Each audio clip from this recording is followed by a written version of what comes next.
नमस्कार दोस्तों, welcome to Manraj classes. आज की डेट है 8 मई 2022 और आज हम डिस्कस करने जा रहे हैं आज की करंट अफेयर्स। तो चलिए डिस्कशन स्टार्ट करते हैं। आज का हमारा पहला आर्टिकल है वर्ल्ड फूड प्राइज़ 2022 के बारे में। देखिए, अभी हाल ही में डॉक्टर सिंथिया रोजनबेक को, जो कि यूएस की है, इन्हें वर्ल्ड फूड प्राइज़ 2012 दिया गया है।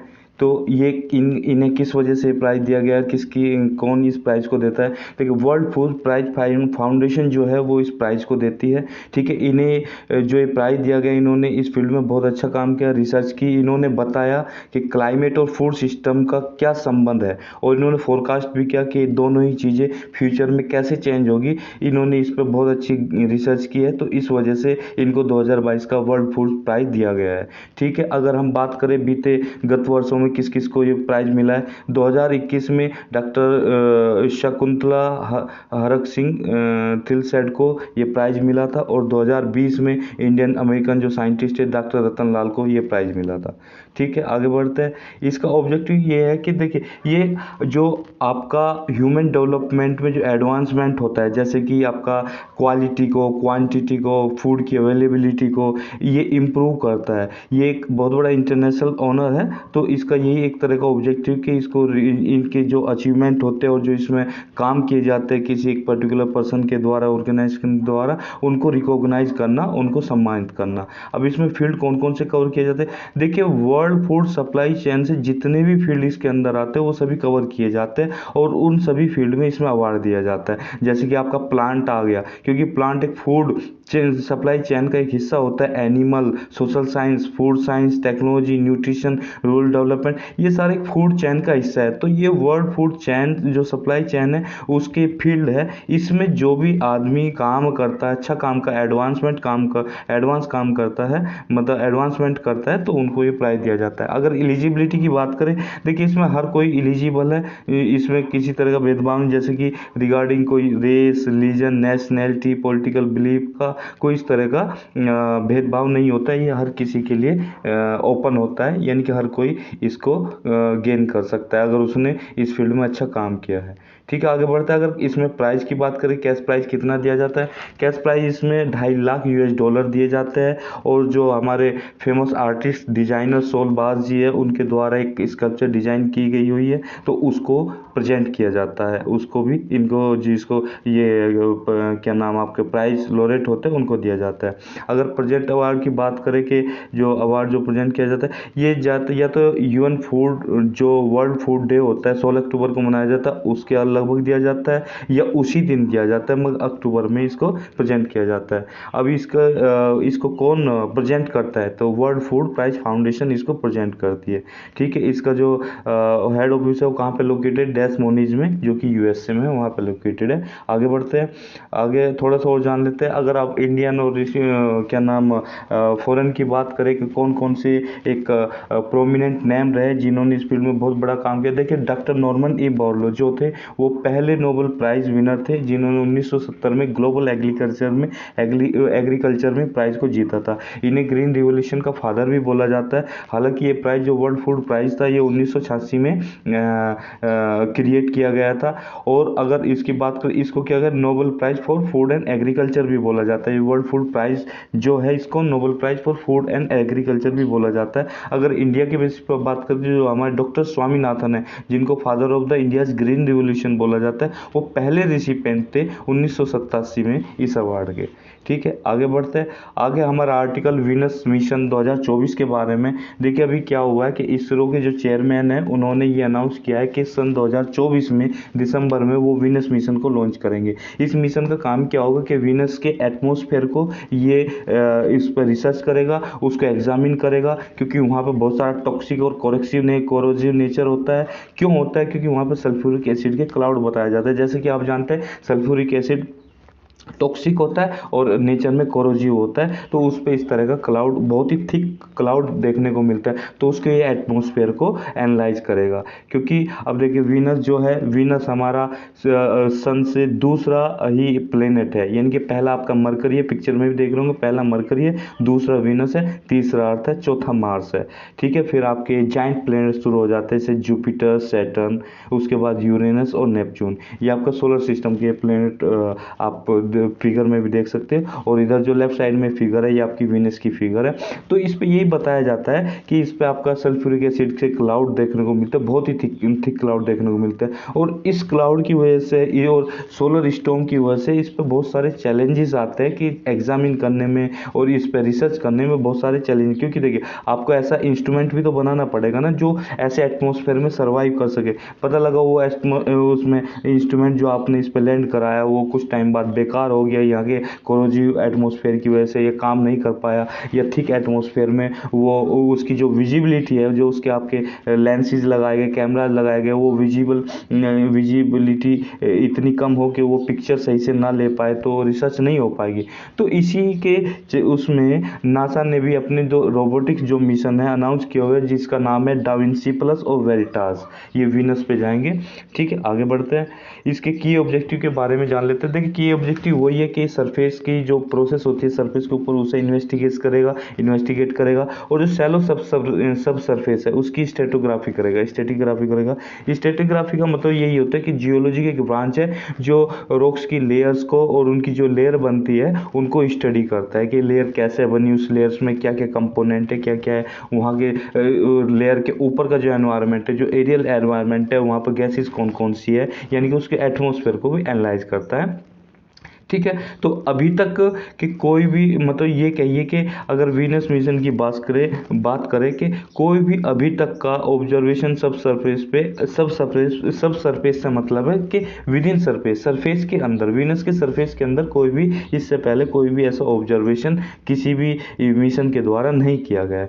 ठीक है, अब वही बात है कि भाई ये क्या करेगा, ये स्टडी करेगा वो जो एटमॉस्फेयर है उसका कंपोजिशन क्या है, उसकी डायनेमिक्स क्या है, कि कैसे वो चेंज हो रहा है टाइम टू टाइम, टेम्परेचर और प्रेशर के अकॉर्डिंग। ठीक है, वो उसको एनालाइज करेगा। और सोलर विंड्स का जो इंटेक्शन है, वीनसियन आयनस जो वीनस का आयनोस्फीयर है, और ये सोलर की जो सोलर विंड है, ठीक है, सोलर फ्लेयर है, उनका इंटेक्शन कैसे होता है उसको इन्वेस्टिगेट करेगा ये वीनस मिशन, जो कि 2024 दिसंबर में भेजा जाएगा। इसका सिग्निफिकेंस यही होगा, क्योंकि देखिए सिग्निफिकेंस इस मिशन का, क्योंकि अब ये जो है वीनस जो है प्लेनेट है, ये आपका अर्थ जैसा है, अर्थ के जैसे ही रिवॉल्व करता है। ठीक है, इवोल्व हुआ है, सॉरी रिवॉल्व नहीं करता, अर्थ के जैसे ही इवोल्व हुआ है, क्योंकि उस पर कंडीशन ऐसी है, क्योंकि साइज ऐसा है, मास अर्थ जैसा है, तो इसे अर्थ का ट्विन भी इसलिए बोला जाता है। तो इसी वजह से ये क्या है ना कि किस तरह से कंडीशन उस पर एग्जिस्ट करती है। ठीक है, वो सब चीज़ें वो एनालाइज करेगा। आगे बढ़ते हैं, अब चैलेंजेस की बात करें, जैसे हमने पीछे भी डिस्कस किया, क्योंकि वहाँ का एटमॉस्फेयर बहुत ही ज़्यादा थिक है, और थिक एटमॉस्फेयर में विजिबिलिटी कम होती है। उसकी विजिबिलिटी की एक बहुत बड़ा चैलेंज होगी कि भाई आप जो मिशन भेजोगे वो आपका सही तरह से वहाँ के सरफेस की पिक्चर ले पाएगा, नहीं ले पाएगा, तो ये एक बहुत बड़ा चैलेंज रहता है। सरफेस पर जो एक्टिविटी होती है, जैसे स्टॉर्म आता है, सोलर स्टॉर्म हो गया, या आपका विंड स्टॉर्म हो गया, कोई भी स्टॉर्म है इस तरह का, और वहाँ पे जो आपके क्या नाम गड्ढे है, बहुत बड़े बड़े क्रेटर्स है, तो उसमें उस सरफेस पे आपका जो वीनस मिशन होगा उसको चलाना एक बहुत बड़ा चैलेंज होगा। तो एक तरह का कॉम्प्लेक्स प्लेनेट है, तो ऐसे एटमॉस्फेयर में रिसर्च करना, वहाँ पे इन्वेस्टिगेशन करना अपने आप में चैलेंज है। तो ऐसे इंस्ट्रूमेंट जो कि डीप अर्थ उसके सरफेस के अंदर जाकर उसके एटमॉस्फेयर को एनालाइज कर सके, तो ऐसे इंस्ट्रूमेंट भी चाहिए होंगे। एक ये बहुत बड़ा चैलेंज होगा ऐसे इंस्ट्रूमेंट को ईजाद करना। और एक ऐसा इंस्ट्रूमेंट भी है जिसका आपने पढ़ा भी होगा करंट अफेयर में, कि जिसका बोला जाता है कि सिंथेटिक अपर्चर रेडार, जो वीनस के सरफेस को एनालाइज करेगा, वहाँ के क्लाउड जो होते हैं उसको एनालाइज करेगा, जिसकी वजह से विजिबिलिटी बहुत लोअर रहती है। ठीक है, ये हाई रेजोल्यूशन इमेजेस को लेगा, जिससे कि वहाँ पर डे नाइट के पूरे वेदर को आसानी से एनालाइज किया जा सकता है। ठीक है, वीनस मिशन के बारे में थोड़ा सा और जानते हैं। देखिए इसका नाम ऐसे क्यों पड़ा, वीनस क्यों पड़ा। देखिए रोम की एक लव और ब्यूटी की गॉडेस है, देवी जिसे कह सकते हैं, कि भगवान जिसे हम कह लो या देवी कह लो, रोमन देवी जिसको ब्यूटी और उसकी सुंदरता की और प्यार की देवी माना जाता है, उसके नाम पे इसका नाम वीनस पड़ा। ठीक है, अब वीनस के बारे में जानते हैं। वीनस जो है सेकंड प्लेनेट है सन से, क्योंकि जैसे हमने पीछे फिगर में भी देखा था, पहले मार्स आता है, दूसरा वीनस आता है, तीसरा अर्थ आता है। ये सेकंड प्लेनेट है सन से, और सिक्स्थ प्लेनेट है सोलर सिस्टम में साइज और मास में, ठीक है। और इस सेकंड ब्राइटेस्ट है, सबसे ज़्यादा ब्राइटेस्ट कौन है? आपका मून है। उसके बाद सेकंड ब्राइटेस्ट ऑब्जेक्ट या प्लेनेट है आपका सोलर सिस्टम में। वीनस और यूरेनस की अगर स्पिन की बात करें, इनकी क्लॉकवाइज है अपनी एक्सिस पे। बाकी सारे प्लेनेट आपके जो सोलर सिस्टम में वो एंटी क्लॉकवाइज रोटेट होते हैं, मगर वीनस और यूरेनस ये दोनों ही क्लॉकवाइज आपके रोटेट होते हैं। ये सबसे ज़्यादा हॉटेस्ट प्लेनेट है। हॉटेस्ट प्लेनेट इसलिए है क्योंकि इस पर CO2 की कंसंट्रेशन बहुत ज़्यादा, और CO2 कंसंट्रेशन ज़्यादा होने की वजह से वहाँ पर ग्रीन हाउस बहुत ज़्यादा इफेक्ट देखने को मिलता है, जिसकी वजह से वहाँ का टेम्परेचर बहुत ज़्यादा बढ़ जाता है, इसलिए हॉटेस्ट प्लेनेट की कैटेगरी में आता है। वहाँ पे जो एक दिन होता है वो धरती के एक साल से भी ज़्यादा बड़ा होता है, क्योंकि धरती पे एक साल कितना होता है? 365 दिन का। तो वीनस का जो एक दिन होता है वो 365 दिन से भी ज़्यादा होता है, ठीक है। क्योंकि ये अब जो अपनी एक्सिस पे रोटेट करने के लिए जो टाइम लेता है वो सन के चारों तरफ एक चक्कर लगाने से भी ज़्यादा टाइम लेता है, ठीक है। आगे बढ़ते हैं थोड़ा सा और, कि वीनस को अर्थ का ट्विन भी बोला जाता है। ट्विन क्यों बोला जाता है? क्योंकि मास में, साइज में, डेंसिटी में लगभग सिमिलर है, लोकेशन भी आसपास है, सिमिलर है, तो इसलिए सोलर सिस्टम में अर्थ को वीनस को अर्थ का ट्विन बोला जाता है, ठीक है। और इस पे जो अगर प्रेशर की बात करें, जो अर्थ पे जितना प्रेशर होता है, अर्थ पे हम जानते हैं सभी के 1 एटमॉस्फेरिक प्रेशर होता है, यानी कि 101.325 किलो पास्कल। तो इसका 90 गुना यानी कि 90 टाइम्स प्रेशर आपका वीनस पे देखा जाता है, ठीक है। आगे बढ़ते हैं। आगे हमारा आर्टिकल है सागरमाला प्रोजेक्ट के बारे में। सागरमाला प्रोजेक्ट क्यों न्यूज में आया है और क्या? देखिए, अभी मीटिंग हुई है, एक एपेक्स बॉडी है जो इस चीज़ को, सागरमाला प्रोजेक्ट को देख के उसकी एक एपेक्स बॉडी बनाई गई है।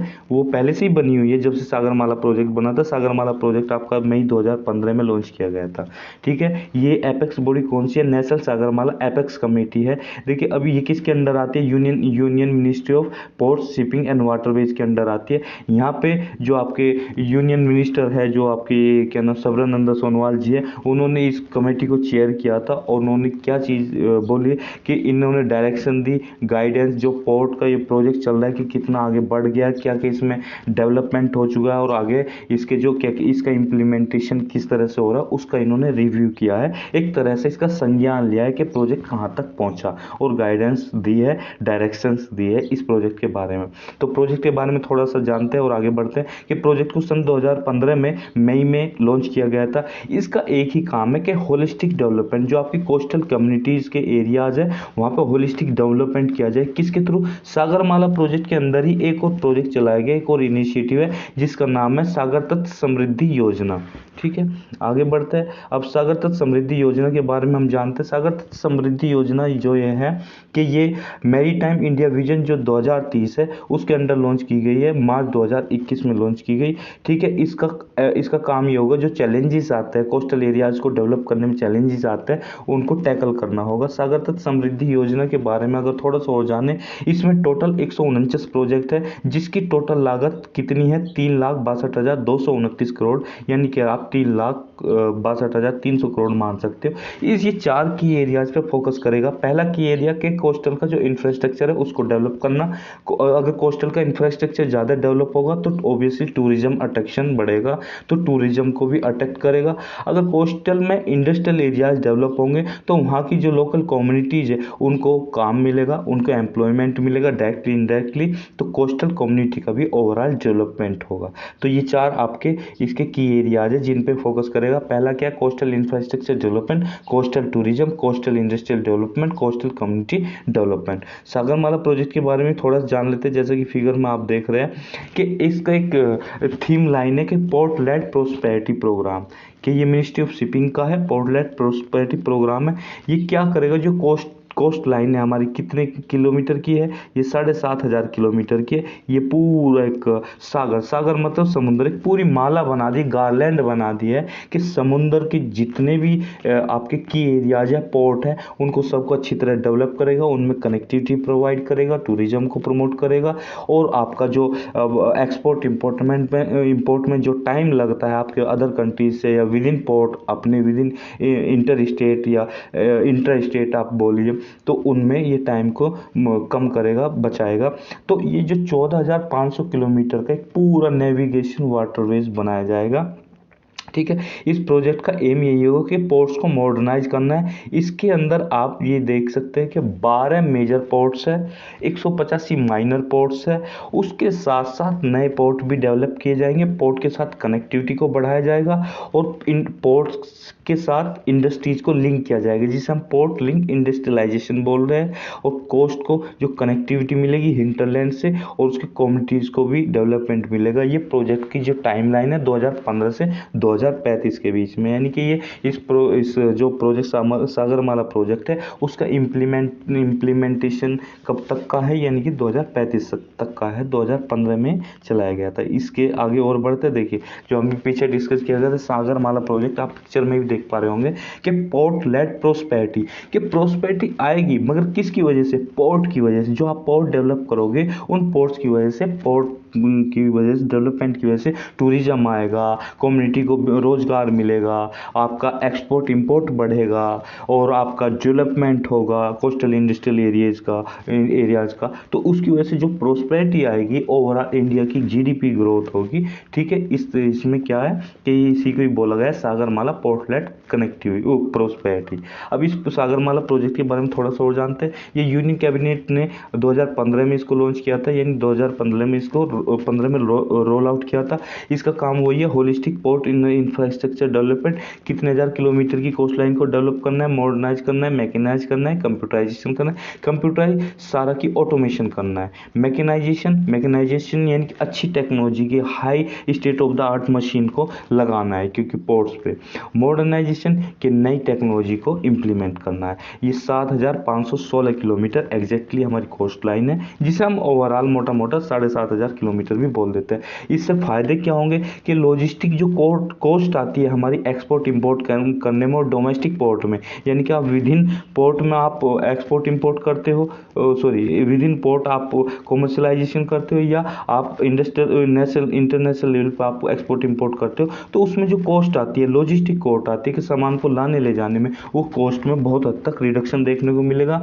मर्चेंडाइज एक्सपोर्ट जो है इंडिया का, वो ये बताया जा रहा है कि इसको बूस्ट मिलेगा कितना, 2025 तक 110 मिलियन का बूस्ट मिलेगा। ये लगभग 10 मिलियन नई जॉब्स भी क्रिएट करेगा, ठीक है। इसी में सब वही बातें बोली गई है कि जो आपका लॉजिस्टिक कॉस्ट जो पड़ती है एक्सपोर्ट इंपोर्ट करने में, डोमेस्टिक ट्रेड में, उसको रिड्यूस करेगा। कम से कम इंफ्रास्ट्रक्चर में मतलब इंफ्रास्ट्रक्चर में ये आपका इन्वेस्टमेंट करेगा, ठीक है। और ये कॉस्ट ट्रांसपोर्टेशन में जो डोमेस्टिक ट्रांसपोर्ट होता है उसमें भी कॉस्ट को रिड्यूस करेगा। और ये मतलब वही एक ही बात बोली, ज़्यादा इस पर बोलने की जरूरत नहीं है। अब थोड़ा सा और जानते हैं इसके सागरमाला प्रोजेक्ट की क्या क्या कंपोनेंट है। देखिए, पोर्ट का मॉडर्नाइजेशन, पोर्ट का डेवलपमेंट, उसमें क्या होगा कि कैपेसिटी का एक्सपेंशन करेगा। जो पहले से ही पोर्ट बने हुए हैं वो कैपेसिटी उनकी और एनहांस की जाएगी ताकि और लोड वो अपने अंदर सह सके और लोड को वो इम्बाइब कर सके। और नए ग्रीनफील्ड प्रोजेक्ट का डेवलपमेंट होगा। ग्रीनफील्ड प्रोजेक्ट क्या होते हैं, यहाँ पे वर्ड आया है ग्रीनफील्ड प्रोजेक्ट, आपने पढ़ा भी होगा पहले। ग्रीनफील्ड प्रोजेक्ट वे होते हैं कि एक तरह से इसे बोला जाता है development of A completely vacant site. जैसे कंप्लीटली वैकेंट साइट होती है कहीं पे, उसका आप नए सिरे से एकदम स्क्रैच से डेवलपमेंट करते हो। या कोई आपकी अनयूज लैंड है तो वहाँ पे आपको कोई अनयूज लैंड होगी जहाँ पे कोई काम नहीं हो रहा है, कुछ नहीं, कोई बिल्डिंग नहीं है, वहाँ से कोई नए सिरे से आपको मतलब वो अगर कोई जैसे कहीं पे आपकी बिल्डिंग बनी हुई होती है तो उस बिल्डिंग को अगर तोड़ना पड़ेगा, तोड़ के फिर से नए सिरे से एक शुरुआत से नई बिल्डिंग बनानी होगी। तो ऐसा नहीं, ग्रीन फील्ड में है कि वहाँ पे कोई आपका इंफ्रास्ट्रक्चर बना नहीं होता, उसे कोई तोड़ने की जरूरत नहीं होती, बिल्कुल आपका प्लेन लैंड होता है, बस उसको आपको यूज करना होता है। है वहाँ पे नया प्रोजेक्ट लगा देना होता है, तो उनको ग्रीनफील्ड प्रोजेक्ट बोला जाता है। इसके बाद एक नया और टर्म आता है कि ब्राउनफील्ड प्रोजेक्ट कौन से होते हैं।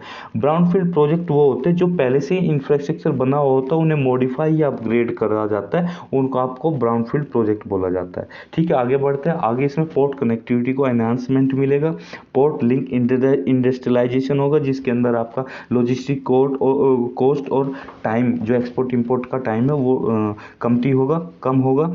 ये कोस्टल कम्युनिटी को आपको जॉब्स और स्किल प्रोवाइड की जाएगी। ठीक है, और कोस्टल शिपिंग और इनलेट वाटरवेज जो ट्रांसपोर्ट होता है उसको बढ़त मिलेगी। ठीक है, अगला आर्टिकल हमारा पीएम मित्रा पार्क के बारे में। पीएम मित्रा पार्क, देखिए मिनिस्ट्री ऑफ टेक्सटाइल ने अभी एक नेशनल कॉन्फ्रेंस ऑर्गेनाइज की, किसके ऊपर थी, स्कीम के ऊपर। कौन सी स्कीम है? जो पीएम मित्रा पार्क स्कीम है उसके ऊपर एक नेशनल कॉन्फ्रेंस ऑर्गेनाइज की। पीएम मित्रा की फुल फॉर्म क्या है? पीएम से तो देखिए प्राइम मिनिस्टर है, प्रधानमंत्री Modi ji. Prime minister mega integrated textile region and apparel. ठीक है, इसकी ये फुल फॉर्म है पीएम मित्रा पार्क स्कीम की। अब इस स्कीम के बारे में थोड़ा सा जान लेते हैं। देखिए ये अभी क्या है कि ये इसमें जो आपकी ये क्या नाम, मिनिस्ट्री ऑफ टेक्सटाइल ने इन्होंने एक स्पेशल पर्पज व्हीकल बनाया है। स्पेशल पर्पज व्हीकल उसे कहते हैं जो पर्टिकुलरली किसी एक स्पेशल काम के लिए बनाया जाता है, कि उसका काम यही होगा कि आपको ये चीज़ डेवलप करनी है। कोई काम दे दिया गया कि आपको ग्रीन फील्ड ही डेवलप करना है, तो वो एक तरह का एक पर्टिकुलर बॉडी बना दी, तो वो स्पेशल पर्पज व्हीकल कहलाएगी कि आपका काम सिर्फ यही होगा कि वही चीज़ देखनी है। तो इसमें कोलेबोरेशन होगा। ये स्पेशल पर्पज व्हीकल किसके द्वारा ओवन किया जाएगा? सेंटर, स्टेट और पब्लिक प्राइवेट पार्टनरशिप, ये तीनों की भागीदारी रहेगी। तीनों की भागीदारी से मिलकर ये स्पेशल पर्पज व्हीकल इनके द्वारा गवर्न किया जाएगा, और ये काम करेगा पार्क को डेवलपमेंट करने में, नए पार्क लगाने में, डिफरेंट जगह नए पार्क को एस्टेब्लिश करने में। तो हर एक पार्क में क्या किया जाएगा? एक इंक्यूबेशन सेंटर डेवलप किया जाएगा, कॉमन प्रोसेसिंग हाउस डेवलप किए जाएंगे, common effluent treatment plant develop किया जाएगा। देखिए एफ्लुएंट ट्रीटमेंट प्लांट, देखिए जो भी हमारी इंडस्ट्री होती है, या आपकी फर्टिलाइजर इंडस्ट्री हो, या आपकी ऑयल इंडस्ट्री हो, आपकी शुगर इंडस्ट्री हो, या आपकी थर्मल पावर प्लांट हो, वहाँ पे आप जानती है कि पानी की बहुत लार्ज स्केल पर ज़रूरत होती है, क्योंकि पानी आपका कूलिंग के लिए चाहिए होता है, पानी एज ए प्रोसेस वाटर चाहिए होता है, पानी आपका एज ए कूलेंट चाहिए होता है, पानी आपका ऐसे कंडेंसेट की तरह चाहिए होता है। ठीक है, जब आप प्रोसेस में यूज करोगे, कंडेंसेट की तरह यूज करोगे, तो पानी क्या कॉन्टामिनेट हो जाता है। कॉन्टामिनेट होगा उस पानी को अगर आप ऐसे ही ड्रेन में वो नाली में ड्रेन कर दोगे, बहा दोगे, तो वो फर्दर कॉन्टामिनेट करेगा। वो पानी कॉन्टामिनेट करेगा कहाँ पे? नहरों को, कैनाल्स को, और आपकी जो वाटर बॉडीज है उन्हें कॉन्टामिनेट करेगा, जिस वजह से बहुत सारी बीमारियां पैदा हो जाएंगी। तो इससे पहले उस एफ्लुएंट को ट्रीट किया जाता है। उस एफ्लुएंट को, जो इंडस्ट्रियल एफ्लुएंट है, उसे ट्रीट करने के लिए एक एफ्लुएंट प्लांट लगाया जाता है। उस एफ्लुएंट प्लांट को ही बोलते हैं ईटीपी, एफ्लुएंट ट्रीटमेंट प्लांट। के हर एक इंडस्ट्री में जब भी आप देखोगे, हर एक इंडस्ट्री में एक एफ्लुएंट ट्रीटमेंट प्लांट मिलेगा, चाहे आपका वो शुगर इंडस्ट्री हो, चाहे आपकी फर्टिलाइजर इंडस्ट्री हो, कोई भी इंडस्ट्री हो, उसमें एफ्लुएंट ट्रीटमेंट प्लांट जरूर ही मिलेगा। ठीक है, तो आगे बढ़ते हैं।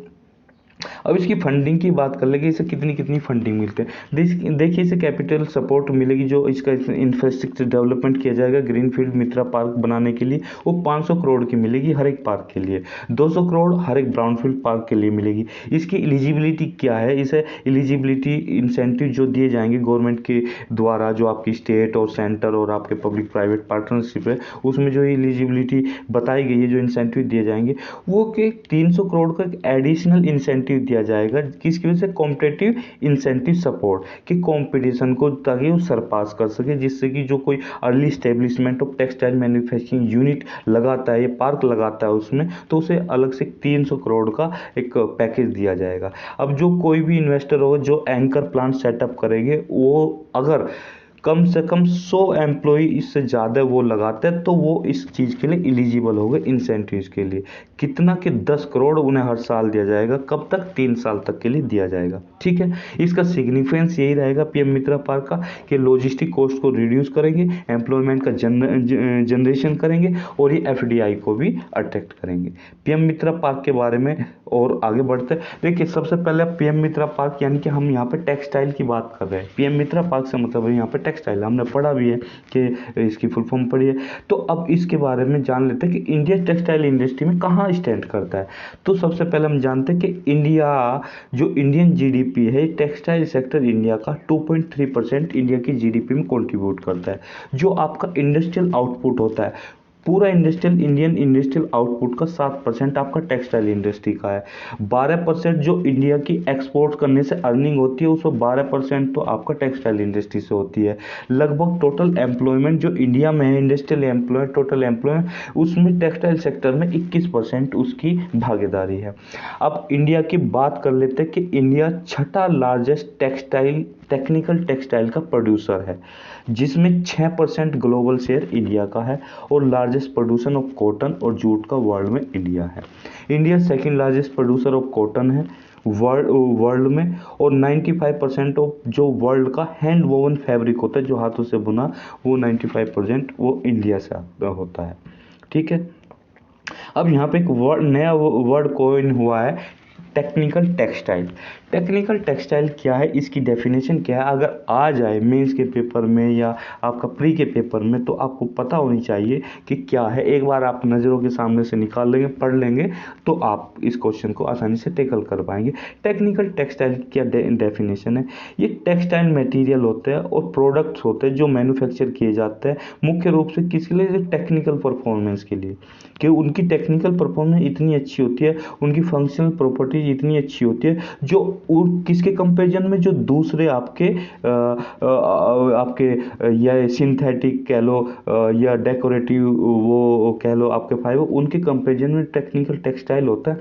उसकी स्ट्रेंथ, आपकी मैन्युफैक्चरिंग प्रोडक्ट की डिजाइन क्वालिटी अच्छी होती है। इस वजह से ये टेक्निकल टेक्सटाइल कहा जाता है। कि टेक्निकल टेक्सटाइल, दूसरे शब्दों, technical textile are the textile material and the products manufactured primary for their technical performance and functional properties rather than for aesthetic और डेकोरेटिव फंक्शंस।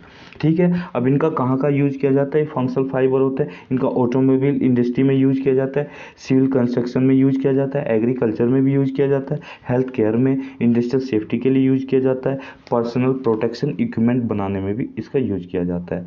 तो दोस्तों ये था आज का हमारा सेशन करंट अफेयर्स का, इसे हम यही समाप्त करते हैं। आई होप आपको वीडियो बहुत अच्छी लगी होगी। अगर आपको अच्छी लगी तो वीडियो ज़्यादा से ज़्यादा लाइक्स और शेयर कीजिए, और हम मिलते हैं फिर नेक्स्ट करंट अफेयर के सेशन में। तब तक के लिए thank you very much for discussion.